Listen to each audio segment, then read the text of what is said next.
I want to go and see if I can find these baboons. We're going baboon hunting. Not hunting to kill, hunting to record. You can hear them so clearly all the way from home that even if I don't get to see them, if I can just get to record for anybody's sake who's never been exposed to baboons, what they sound like hands-on, then this recording is for that. I'm sure, I mean, when I got onto the railway line, I took a chance and went left instead of right. That's the first thing when you get there, is you're not sure. Or you're supposed to, yeah, no, I think we're definitely heading in the right direction at least. You're never sure, are you, must you go left or must you go right? I opted for left. And it sounds like we're in the right direction. I can hear them. I heard one small one now. So that is the good news. Anyway, let's go and see if we can find them. Let's do some bundu bashing here. I've turned back a little bit again, or turned back and gone back a little bit. Let's head into the forest here.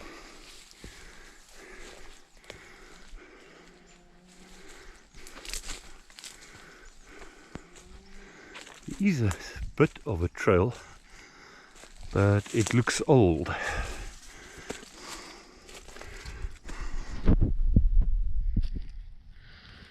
It looks pretty old. Should we try and call them? Oh!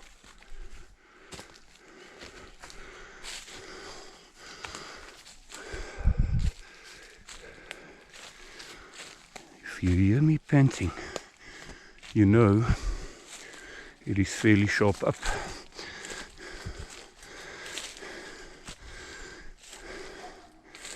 Come on, you know, this is the bad luck I have. They shout and scream and talk when I'm at home.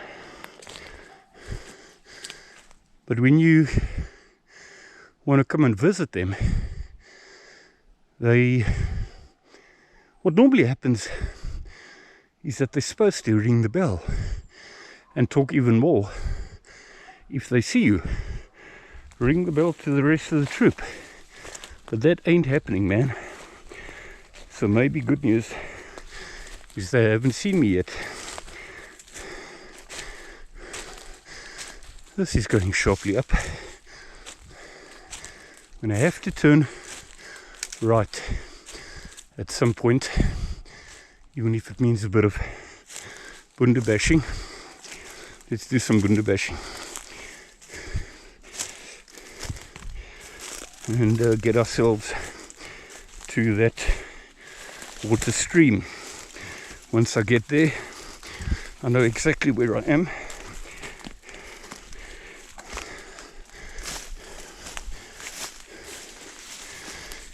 Come on, baboons, where are you?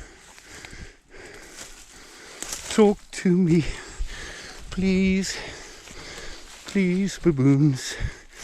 Talk to me so I can hear you and then maybe see you. Where are you, baboons?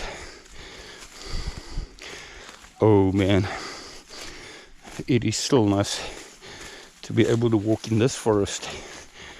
Just less than 20 minutes from home. 20 minutes walk. Please, no snakes. No snakes, please. Maybe next recording, when I get to that stream.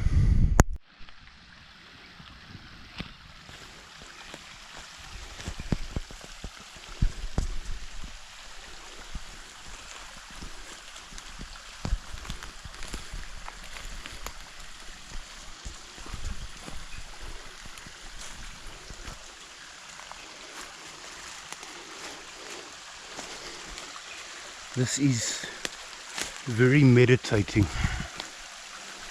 Very meditating.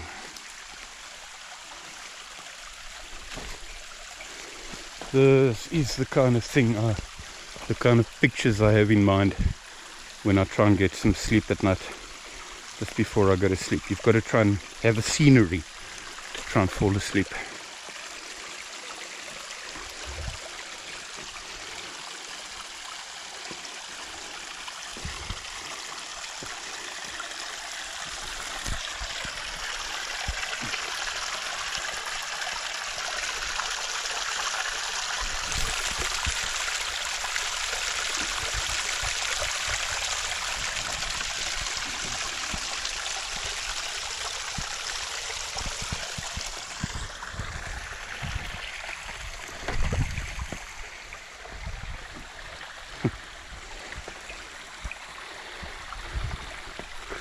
Ooh, these rocks are slippery.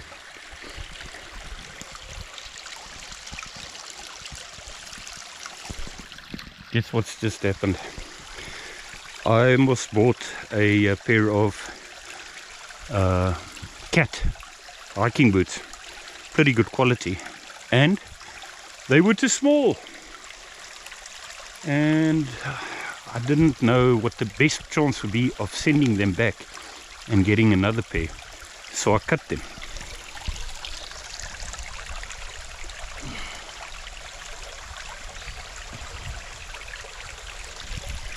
I cut the front, cut it off, get some space for my toes. So what happens now? Stepped in a little bit of water and some of the water came in.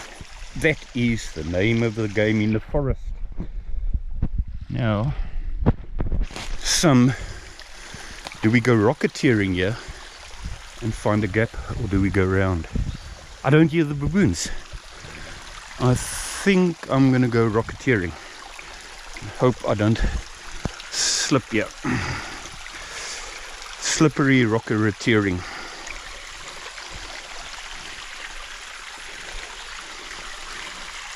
Pros, nice and open. Cons, slippery.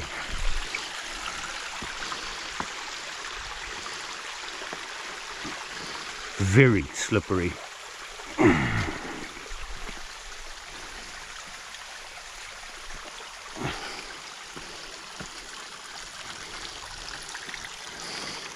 Just step at the right places. Where are the bloody baboons? I would love to record. I'd love to at least just be close to them, so that I can record their sound, even if I don't see them, because I love baboons, man.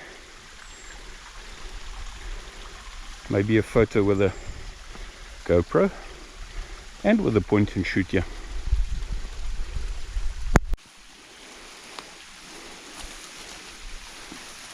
This may look like an area where you can get horribly lost, but I know exactly where I'm going, even if I'm not on a trail.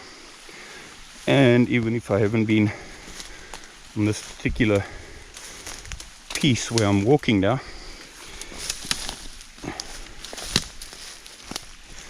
there is a path that leads towards the two reservoirs, and that is where I'm heading. I will, if I just carry on straight here, I have my sense of direction. If I just carry on straight, I'll get to that path. Jeez, I could swear I just saw a snake, even in the middle of winter. I'm in deep shit if I get bitten by a snake, even if this is relatively close. You got to walk back in this forest, get yourself home, and with all that pumping of the heart and blood circulation, you've got some trouble if you've got a snake bite, or the puff adder maybe in particular, or even a mountain adder. But look at these different ferns that we have here. They really are far better than these other somewhat invasive ones. we should not be too far from that path, and I'll record as soon as we're on it. Yay! We're on the path. We're on the path to nowhere. Come on inside. We're looking for baboons somewhere. Why do you hide? And then I'm going to go all along the edge at the top as we get to the end of this piece of path, and walk around the 2 reservoirs and see a bit of a cliff where they used to be. If it hadn't been for this fire with a bunch of invasive wattle trees, there's a section where they used to park regularly and look down to town. A bit of a standoff. You look at me, I look at you. Whoa, whoa. But ladies and gentlemen, this winter sun coming, you've got long, with the winter sun from the top there, low down, you've got this continuous long shades that you don't have in summer. In other words, it's almost like the entire day you've got sunset and sunrise time. The entire day you've got your golden hour time. It just looks so nice when you've got long strips of shade. Look at this massive tree. Let's take a photo. Before the fire, I used to often see, quite often, quite a couple of times, used to see mountain adders, grey mountain adders in this particular part of the forest. The thing is, here's the thing. On this video, it may look remarkably similar to any other piece of forest, but this is a completely different piece of forest. And the best way of showing that is as soon as I go out of it. Look what we've got here, Bossie's book. Had a little buck or two here in this piece of forest. And the best way of showing how this is a totally different section is as soon as I walk out of it and I walk straight into the edge of the reservoirs there. It's pretty closed up there, so circumstantially we may just have to go a bit higher, which we shall do. Say goodbye to the indigenous forest, which has been stunning. Say hello to invasive wattle trees.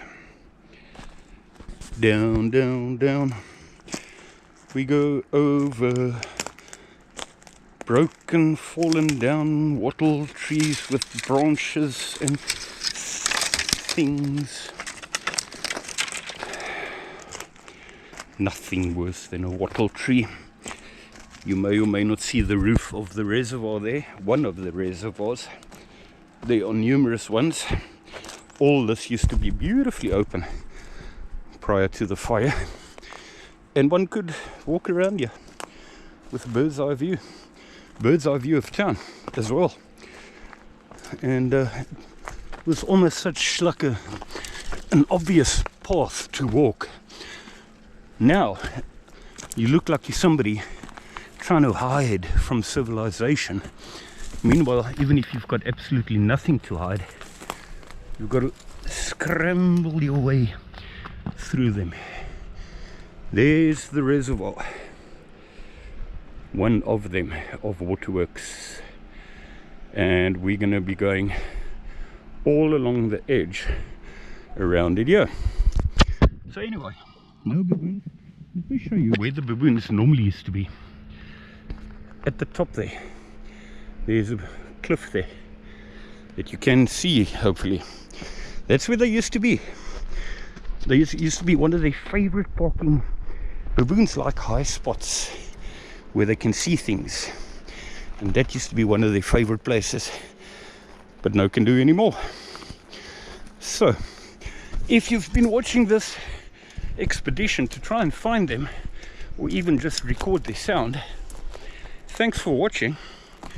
You never know, I may do this again. I may place this on, I may not. And hopefully at some stage we do this kind of thing and we're lucky and we actually get to record them. But either way, thanks for watching.